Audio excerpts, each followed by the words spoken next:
Boom, there we go. We all know who the Toronto Maple Leafs are playing next because it's been written in the stars since yesterday when Auston Matthews scored his 49th goal. It has now been called poetic or whatever you want to wax it to be that they're playing the Arizona Coyotes. So I had to have on someone from the organization around them that covers them, and that is the man, Steve Peters. How's it going, Steve? It's going really well, and you've got it right because Matthews has been unbelievable on a tear, and now the Leafs have the day off in Arizona today, so it's going to be 80 degrees and sunny. I'm sure Austin's got all the Leafs either on the golf course or the tennis course. Hope they're having fun, have a few cocktails in the sun, get all ready for tomorrow's game against the Yotes. Yeah, it's going to be an absolute fun one for them. Obviously, Matthew Knies as well. We'll talk about both those players coming from Arizona and basically being products of that environment. But before I jump in there, talk about an environment. I want to get down to Mullet before the Yotes are done in there and see a game. Is it as advertised? Is it still a cool experience? I know it's more intimate, but I think it would be a cool experience, man, being in something like that, a smaller arena with those fans so close to the ice. You know, James, it's funny because everybody gives Arizona such a hard time and, oh, Arizona stinks and, oh, they play in this small building. And on the same time, everybody goes, yeah, but I want to see a game there. I tell you what, if you want to see Auston Matthews from 13 rows away, it is an unbelievable NHL hockey experience. Edmonton was here 2 days ago, actually yesterday, and you could see Connor McDavid from 13 rows away. It's like going to a local practice rink and watching the best players in the world. The atmosphere is fantastic, and I know it's a joke around league. I get it. We know there's only 5,000 seats, but I bet you Toronto fans, if you had the opportunity to see a game inside that building with a college atmosphere with fans on their feet, it's got they chant, they cheer, the music's great. It's a fun atmosphere, and that's why it gets full of all these Canadian fans. I mean, you saw the Edmonton Oilers in the stands the other day. They outnumbered them. Wait till tomorrow. It's going to be all blue and white for the Leafs tomorrow at the Mullet. It is a fantastic place to watch an NHL game. Yeah, well, it definitely looks that way, especially on TV and the way the walkthroughs went through. And yeah, it's, you know what, it is what it is with teams talking about how it's not fair, it's too small, it's this or that. It is what it is for this team right now, but it's an experience. It's something guys should kind of look forward to where it is that enclosed, smaller space, but it's just on top of you. And I love that. I can't wait. And it seems like it gets raucous in there. You talk about Edmonton fans. You're right. Wait till the blue and white fans get in there and start cheering on Auston Matthews and Matthew Knies. One thing about this rink, and I mean, some people make chirps about it. You had Matthew Knies. He's coming to town, hometown kind of boy, but he made that comment. He said, I got 50 or 60 people coming, and it's going to fill up an entire section. I mean, had to get the dig in there. And I'm like, why you got to do that? Like, you're going home, enjoy it. You know, don't rile up anybody you don't need to rile up. You know, James, Coyote fans are used to it. I mean, it's honestly part of the territory. The sad thing about Matthew Knies, because I watched this kid play, he played with Josh Doan back when they were little kids, and we watched them play at the practice rink. And I remember talking to Shane Doan once, and we were watching his son play at the game. And he goes, no, Josh is okay, but watch this Knies kid. This Knies kid is the real deal. And who would have guessed he's come out to be like what he has done this rookie season? The kid's unbelievable. And for him to have a homecoming like this, I'm really excited to see Matthew and Knies get the opportunity to play here. You're right. I wish they were playing in a brand new facility in Tempe and they had all of the fans able to come to the game to root them on. But the story is fantastic because not just being born here, but they actually played their hockey here, their minor hockey here. So having this opportunity to play back here for the Toronto Maple Leafs, I mean, it's absolutely unbelievable experience for Knies and Matthews. I'm really excited to see what Matty Knies can do here in this building with his big body and driving the net. I would guess those two guys are going to have a great night, but I don't know. Wait and see. Matthews always does well here in the desert. He's always good for at least one. Yeah, well, I mean, that's all he needs right now. We'll talk about that in a second. We're talking about, a new facility. A second ago, you said, be shiny, new ticket in Tempe. I want to ask and get a gut check vibe from someone who's around the team a lot, because it's all good for all of us to say what we need to say, thousands of kilometers, thousands of miles away, and say, this is what we view the Coyotes as or the situation as. But you're someone who's there in the minutia every single day. Is this team staying in Arizona? Do you have a gut feeling one way or the other? For me, I make no gripe about it. I've said Bettman should have let this horse go to pasture. I mean, they've tried, and it's not for lack of trying, But, if they can get a rink built there, I never want to see a fan base lose their team. But it just seems like every avenue has been consistently exhausted. And it's like, when do you start saying maybe there needs to be something else? For you, what is it gut check wise? Is it we're staying, or is it getting more towards we're going to be going somewhere else? James, I actually worked for the team for 20 years. So I was on the inside of the locker room. I was around it when all of this happened, when the rumors they were going to Hamilton and Portland and Winnipeg. I've seen it, and I've seen it come really close to leaving. I don't think that's happening right now. I think it's close. I think it could happen. I honestly believe they could play in Salt Lake as soon as the next season. I believe that. However, Bettman has put so much time and effort into keeping this franchise here in Arizona. This is it. This is the one last gasp for the Arizona Coyotes. The owner, Alex Morello, has a piece of land that they're going to go to auction in June. If he gets and wins that land in auction, this team will stay. If they don't win the auction in the middle of June, look for a knight in white shining armor to come save the team. There are rumored to be 3 other groups that are going to buy and keep the team here. And one of them is rumored to be the Phoenix Suns owner, Matt Ishbia. And he wants to package the Coyotes and the Suns and keep this team downtown. My honest opinion right now, my gut feeling, and Canadian fans aren't going to want to hear this, this team's staying. And they're going to be playing another season in Arizona, and I think they'll be playing in a new building in 3 seasons. And I know Canadian fans hate it, but let me say this, James, for all the Canadian fans that give it such a hard time and hate it, they sure as hell like jumping on a plane and flying down to Scottsdale to watch hockey for a day or two. So just hang on. Yes. So just hang on. It's going to turn out here. And I know people want to see, it's Quebec, it's Portland, it's Salt Lake City. All of these teams come up.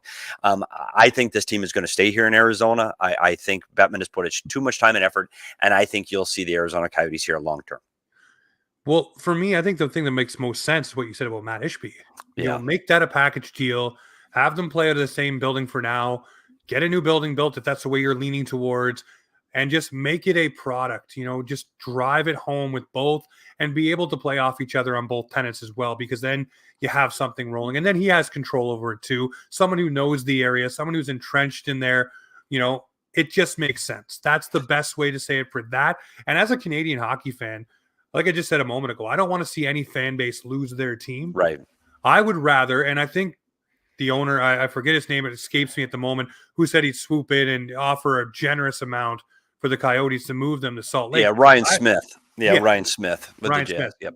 I really think that Mr. Smith and his group would rather have an expansion, because there's all the hype and the hoopla around an expansion draft. It really draws eyes on your product that you're building, and you can bring in people for the draft, much like Seattle did, and really just pump it up and make it something new. Whereas if you bring the Coyotes there, you're bringing the team that you have, and then you're trying to augment that team with the cap situation that's there and everything. I guess what he would want, Ryan Smith, is probably a turnkey team and get in there. But if I'm a new guy coming in, whether it's Quebec, whether it's Salt Lake, whether it's Atlanta for the 50th time, seriously, talk about markets that, you've gone to and really didn't sustain. But, you want an expansion draft is what you want. So I'm hoping the Coyotes can stay. All jokes aside, hope they stay. And James, you look at the last 2 expansion teams. Look at what they did in Vegas and Seattle. And not only did they create the hoopla, but they got good teams right away. You pull the Arizona Coyotes to Salt Lake, you're still the Arizona Coyotes. I mean, I'm not trying to knock this team, because they've got a lot of nice pieces coming, and their drafts have been great. All those things are true, but this team is not ready to win. And I think if you're Salt Lake, you're going, gosh, we get an expansion team. We play our cards right. We're right there. So yeah, I agree. I do think that that's what Salt Lake's doing. And I know, again, I'm glad I get an opportunity to talk to some fans north of the border. I know it's a joke. We all get it. Like we cover this team, and we hear everything that the trolls and the critics say. Get it.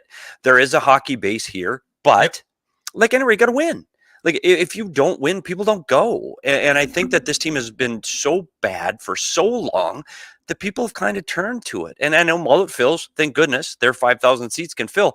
But if this team can ever be just a playoff team, they don't have to be a Stanley Cup champion. The expectations aren't what they are in Toronto. I mean, you guys need, it's cup or bust every year. Here, they just need a team that's going to compete for it, that's going to play competitive hockey and be around that playoff spot. If they do that, I think people will show up because of the transplants, because of the Canadian residents. Western Canadian people live all over this valley, and they go to these games, but they want to see a winner. Yeah, well, that's the thing, right? You want to go see. I mean, unless there's a big ticket coming in, like a Connor McDavid or an Auston Matthews, or just a player that maybe yourself you want to see, but you want the team that is the tenant every single night to not only have some names in the lineup, but be putting some points up on the board and be in the chase. It makes for more exciting hockey. But speaking of making exciting hockey, Arizona has produced two top liners for our Toronto Maple Leafs in Matthew Knies and Mr. Auston Matthews. We talked a little bit about Who? Matthew Knies just a moment ago, growing up in the Arizona area, playing his hockey there. Same thing with Matthews. What can you say about, we've talked about Knies already, but what can you say about Matthews, basically, and what he means to the Arizona market? Obviously, there was a lot of, hey, he's not going to re-sign in Toronto. He's going to go home and play in Arizona. And I still hold true to this. I think he will, at the tail end of his career, play in Arizona and really try to drive some eyes and, just marketability to the Arizona Coyotes. Yeah, when you look at Auston Matthews, he's a guy that loves it here in the Valley, and he spends his off season here. Even when it's 120, he's here. He brings a lot of players with him. Matty Knies is going to be here as well. Auston Matthews loves the desert. He's not going to play in front of 5,000 people. That's not going to happen. I agree with you, James. I think at the tail end of his career, he's got a couple of parades downtown Detroit with the Cup.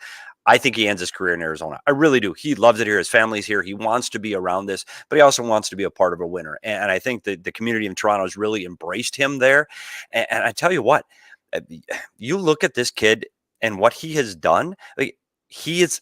And again, this is going to be another shot, and Toronto fans are not going to like me. This is where they say get rid of hockey in the desert and hockey in Arizona. Guess what you wouldn't have?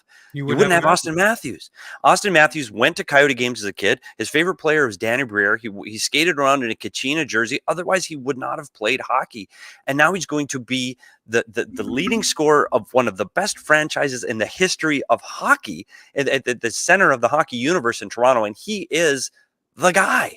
And that doesn't happen without hockey here and there in Arizona.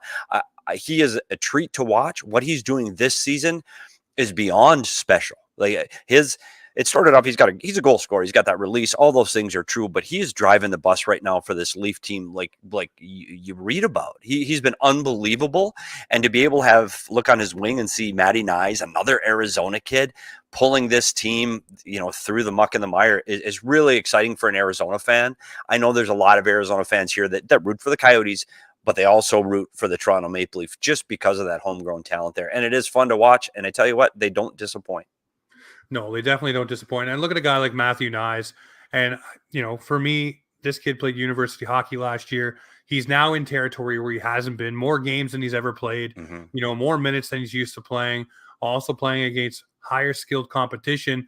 And he's starting to figure out how to use his body, but also starting to figure out how to put it together for a full 60 in the NHL. We saw yesterday the beautiful goal he scored against St. Louis. That stuff will come. For me, I think this season is about getting him the feels of being a first or second liner with the Leafs and what the grind is like. And I think next season you will see an unleashed Matthew Knies, because he'll know what the rigors are like, what the travel is like, what it takes on your body, the sleep schedule, all those different things that a pro needs to learn coming from the university ranks to here. I think this is just scraping the iceberg for the kid. And keep in mind, this is still Toronto. Like, I don't know if I am sure you're inside the bubble, so maybe you see it, but it is the hardest place to play in the National Hockey League. You are under a microscope every time you go to the rink. If Matthew Knies is playing in Arizona, nobody would even know who he was when he left the rink. No one would know and or care. And so the pressure isn't there to perform every night. I think it's a different animal playing for the Toronto Maple Leafs. And I think Matty Knies has done an exceptional job. I think the expectations were high that he was going to be a Calder kind of kid. I think the expectations have been so high for Matty Knies. I think he's played exceptional, especially who he's playing with. But you're right. The best of Matty Knies is yet to come. Once he's got that confidence that maybe I do belong here, and I now fit into my own skin, and this is great. Yeah, I think there are great days ahead for Matty Knies in the Toronto Maple Leafs organization. No, I definitely think so. And I was one that picked him as a dark horse for the Calder. Obviously, you've seen what he was able to do tail end of last season. He came in, confidence was high, stripping guys with the puck, really showing that he belonged, not only on the offensive side, but the defensive side. And when he did make bad plays, guys took him aside and let him know what was going on and where to fix that and fix it up, like Ryan O'Reilly last year. But for Auston Matthews, tomorrow could be very, very special. because he could score that 50th goal at home in Arizona, because that's where he's from, and really just set everybody, start a fairy tale, really. And everybody's saying, 50 goals. Nobody's even talking about the fact he's scoring 50 goals. It's like, if it's 50 goals, cool. Tell me when he gets to 70, then we'll start talking and chattering a little bit more. But 50 is still special in this league. He's one of the most prolific goal scorers since coming into the league. He's leaps and bounds. I think, 30 or 40 goals ahead of the next best guy since coming into the league. And that's guys like Ovechkin, Draisaitl, Crosby, McDavid. You go down the list of guys who put the puck in the net. He is ahead of all of those guys. And if you want to throw a little bit of a hot topic out there, he's pacing faster than Alexander Ovechkin was for goal scoring. That's unbelievable.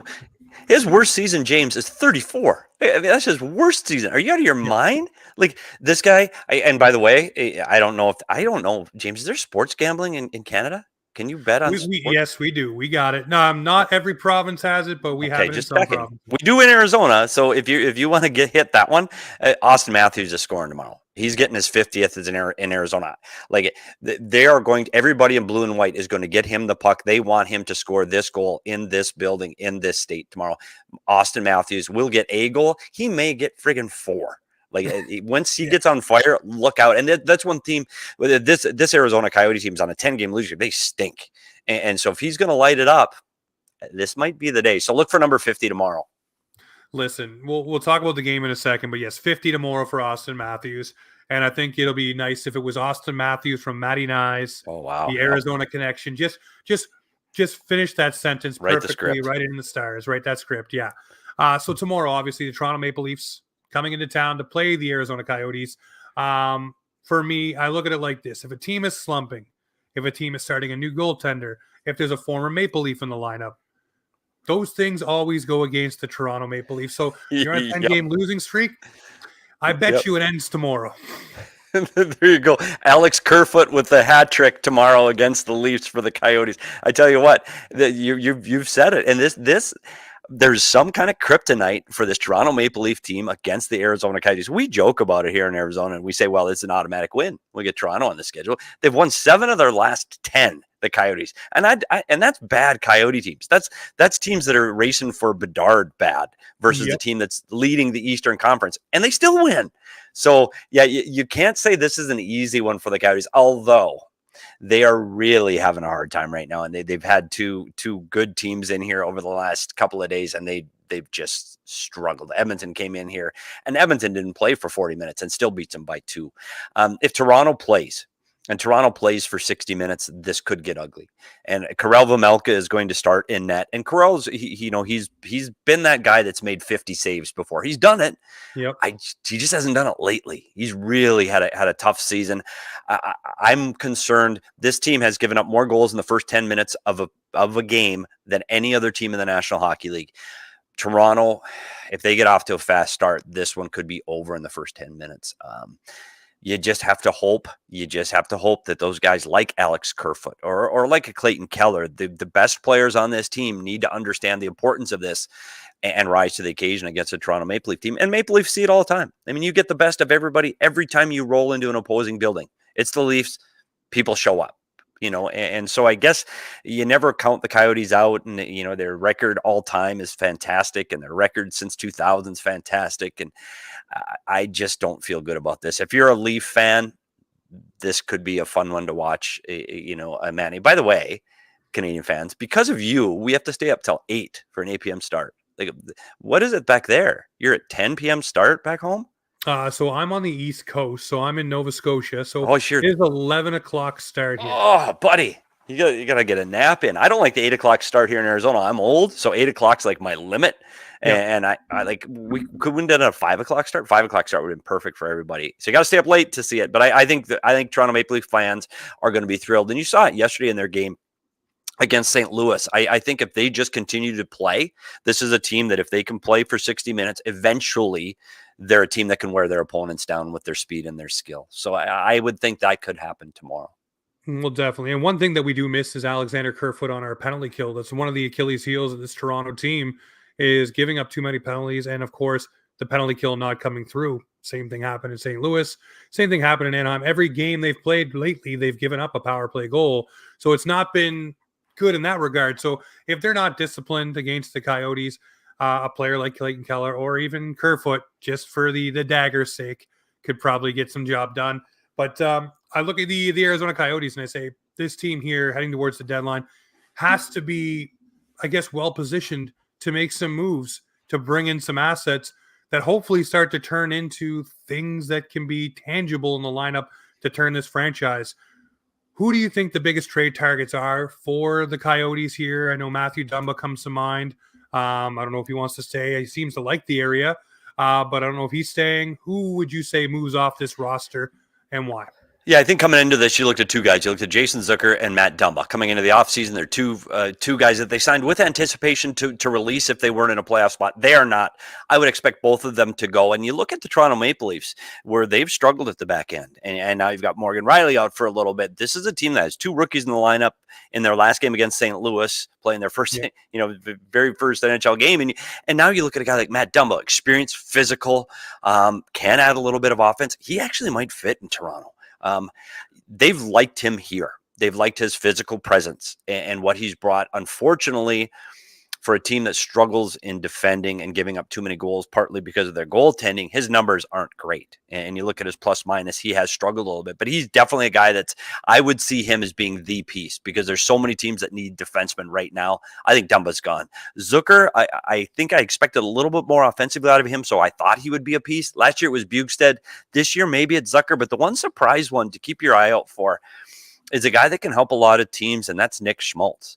Nick Schmaltz is a guy that he's been on the top line with Clayton Keller for a very long time, and they moved him the last two games. He's been off the top line, and I think he's kind of fallen out of favor with Andre Tournier a little bit. And he's a guy that can still score. He's got 32 points in 52 games. He's still an offensive guy. He can still help out your power play. I think there will be some suitors for him, even though he has some term left on his contract. I think the Coyotes are getting ready to move past Nick Schmaltz, and he's another guy that I think can really help a team that's trying to push to win this season. Well, there's a few names right there, and obviously the Maple Leafs do need defense. They need someone to saddle up with Morgan Riley, so maybe Dumba is the name that kind of goes there. I want to ask you, before we end this here, the Maple Leafs this season, obviously there's a lot of hoopla around them. They're not the same team. They're not winning at the same clip. They're starting to put it together now. Do you see this team, if they make a couple additions on the back end, being a team that can compete for Lord Stanley's mug with the Arizona boys up front? I'm worried, James. And I tell you what, I worked for Brad Treliving here in Arizona. I love him. I think he's one of the best managers in sports. He's great to work for. Shane Doan is up there now. You've got some winners. I'm concerned about the same things I've said about the Toronto Maple Leafs over the last decade, and I think it's their goaltending and their ability to defend. And you look at where this team is in goals against in the league, and they're in the bottom half. That's not a good recipe to try to run for the cup. I'm concerned about their goaltending. Having said that, they're good enough up front, and their top six is good enough. You can outscore a lot of those problems. We've seen teams, Chicago won with an average goaltender. I think Colorado has won with an average goaltender. Vegas. So it can happen. I'm concerned, and I'm also concerned about the path that Toronto has to take to get there. And if the playoffs started today, you've got to go through Florida, then you got to go through Boston. I mean, and that is a tough goal, but you got to beat the best to be the best. I just don't know if this is the year. I hate to say it, Toronto fans. I think you're going to be waiting for another season. Well, for me, I'll say this just to end it on a positive note. If the Maple Leafs are able to augment the D just a little bit, give someone for Riley to play with, move the proper guys down their lineup. And one thing I've said is you go and look at who the best penalty killers have been for the past couple of seasons and see who's available, whether it's a Blake Coleman and Adam Henrique.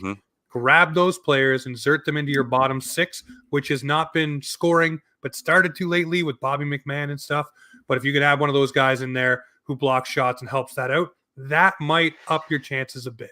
Yeah, and you're right, and you're right. And the trade deadline is going to be huge for Toronto. And it's not that usual the guy you're looking to score because you've got that covered. You don't need that top six. You've got to get somebody that can defend. You need that scrappy guy that can block shots, kill penalties, been in those wars before. Blake Coleman is a great name to bring up. And you know what those guys also do? They also give those top guys a little bit of a relief and a little bit of oh my goodness, we can defend, and they give them a little bit more confidence. So this is probably one of the biggest trade deadlines for the Toronto Maple Leafs in the last decade. This is a big deal because offensively, there is nobody in this league that can keep up with the way this top six can score. So if they can find a way to shore up their penalty killing and just a defensive forward and a defensive defenseman that can help defend the net front. I'm not even worried about the defense providing offense for Toronto. That's not a concern. We need a stay-at-home guy, like an don't upgrade from concern Simone yourself. Benoit. Yeah, exactly. Get somebody that can defend in the blue paint and be a little bit of a physical force, but can still move. You pick up those two players at the deadline, James, and you might be right. Yeah, it could be a thing. And I want to ask you this one. You know Brad Treliving pretty well. Yep. Is he a deadline guy? Because a lot of people say in Calgary he wasn't a deadline guy. What he had is what he had, and he wouldn't make moves. I think that was more of an ownership thing myself personally. I think if he can make this lineup better, he will. Absolutely, for sure, it was an ownership thing in Calgary. Brad was limited a lot by money and ownership, and the ownership was very involved in any kind of moves that franchise made in Calgary, where that is not the situation here in Toronto. Brad Treliving wants to win. And if he's got the tools to win and he's got an ability to make this hockey team better, he's going to do that. And there is no question that he'll be active at the trade deadline if the pieces are there to make the team better. I don't think he makes a move to make a move. And that's why you have to watch. Some of these teams will make those big splash moves. And I tell you, one of them that did it's the Arizona Coyotes getting to Taylor Hall, which was a disaster because you got the flashy name. It just didn't fit in the room. I don't think Brad Treliving is going to do that. And I think you're right. It's going to be one of those names that a lot of hockey fans are going to go, who? Like, I'm not sure of that, but that's the guy they're going to need. So I think he does upgrade this team. I think he's going to do everything he can to upgrade this team. And you look at the cap, he can make that work with a guy in the bottom six and a defending defenseman. I think it can work. And yes, I think he'll be active.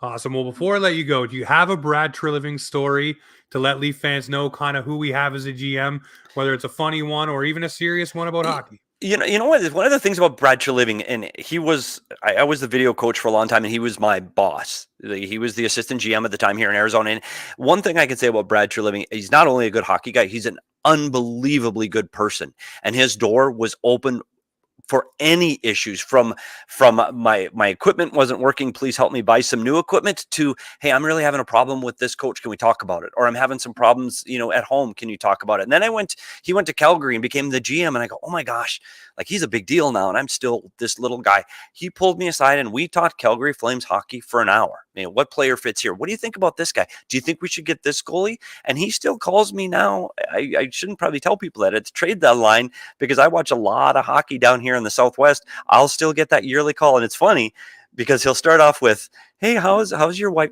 Brad, just what do you want? Like, who are you looking at and who can I help you with? I know you don't care. I mean, does care. I don't mean it that way. But he's a guy that he's going to use absolutely every avenue he can to get better. And that means he's picking up the phone. So, yes, I expect a Brad Treliving call here in the next 2 weeks just to see what I've seen around the Southwest. He's a fantastic guy. He's a good person. I believe in Brad. I think he builds winners, and I think he builds winners with his staff as well. Toronto's unbelievably lucky to have him, and you just got to hang on because I think you got the right guy. Oh, man, now you got me all excited for the trade deadline. I cannot wait. Love to get you back on closer to the trade deadline in a few weeks here and just see where everything's shaken out and if a call has come and who you recommended. But I want to thank you very much for jumping on, Steve. It's amazing. Where can people find you and your work if they don't know already? You can follow me on Twitter at SPetersHockey, but jump over to PHNX here in Arizona at gophnxsports.com on the internet, or just check our PHNX YouTube channel.